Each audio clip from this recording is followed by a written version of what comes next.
È stato il gruppo folcloristico Città di Agrigento a esibirsi per i circa 500 croceristi arrivati a Porto Empedocle con la nave Berlin qualche giorno fa.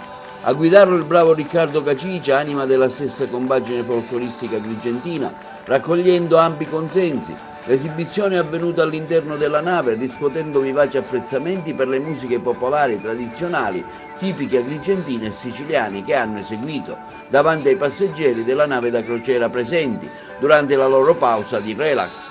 Il gruppo Città di Agrigento recentemente è stato anche presente al Columbus Day nel New Jersey ed è in procinto di eseguire altre tappe di livello internazionale. L'evento è stato organizzato dall'agenzia Trampi Tour di Messina, esperta nell'organizzazione di eventi legati al turismo crocieristico. A margine dell'attracco della nave da crociera Berlin anche una nota del sindaco di Porto Empedocle Ida Carmina, che si ritiene soddisfatta per il rilancio economico portuale degli arrivi turistici e della ripartenza di un indotto che vede il centro marinaro protagonista nel cuore del Mediterraneo. Una bellissima giornata per tutti gli empedoclini e per il rilancio del porto, l'arrivo della nave da crociera Berlin con 500 passeggeri di diverse nazionalità che hanno così potuto ammirare i nostri luoghi, la nostra ricchezza culturale, artistica, storica e le bellezze naturali di questo lembo di terra baciata dal sole e dal mare, e ciò rappresenta una svolta per l'intero territorio.